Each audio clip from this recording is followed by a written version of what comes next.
So here we have the Audi Q7 on a 09 plate. I'm going to start off by showing you around the outside of the car, and then we'll hop in and run through some controls on the inside. From the outside though, you can see it's a 5-door car with alloy wheels and tinted windows. Let's start off inside the boot and then work our way around the rest of it from there. The tailgate on this car will open electronically. You can do that from the key or from the tailgate itself. As we approach the back of the car, you'll see we have reversing sensors, plenty of boot space as well. Currently, it's as a 5-seat vehicle, as you can see, but you can fold these rear two down for even more seating space should you wish to do that.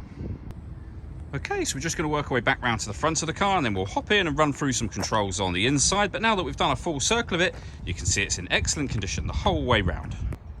Just briefly before we climb in, I think it's what we're seeing the interior from this exterior point of view. There's plenty to run through on the dashboard, so let's hop in and we'll do that right now.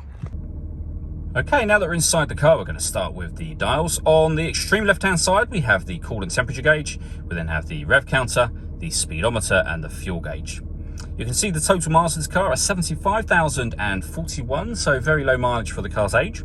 In the center, we have a digital readout for the speedometer.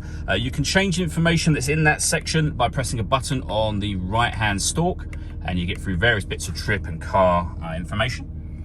Back out to the steering wheel, we have stereo controls and voice activation for your phone, as well as the plus and minus paddles so that you can change gear manually on this automatic gearbox.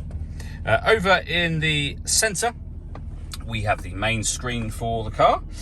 So there's various different pieces of information you can have displayed on there, of course, including satellite navigation. And you'll see it's a nice clear color display. All of the options with regards to the screen, they're all controlled with the buttons just here. You can either access menus directly from these buttons, or you can use this dial and the collection of buttons that surround it. So we're on the nav menu, for example. We can go to the radio menu from here. And then the buttons that surround that main dial, you'll be able to access your wave band and see that you've got FM, medium wave and long wave radio. If you want to listen to your own music, you can do. A few ways of doing that as well. You've got your CD player, as you can see. Working our way down, you'll see the CD player itself, above which we've got the hazard lights, and you can turn off electronic stability program from there as well. We then have the dual zone climate control. If I move the gear lever out the way a moment, you can adjust the passenger temperature, the driver temperature. You can increase and decrease the fan speed from over here and change the direction the air is being distributed in. You can even adjust the heated seats up and down. Everything is done with this dial, so once you select an option, i.e. fan speed, you then use the dial to adjust the fan speed. Seats, same thing. Temperature, the same thing again. We, as I say, have the gear lever for the fully automatic gearbox, a 12-volt charging socket, the buttons I went through just a moment ago, and the main volume for the stereo.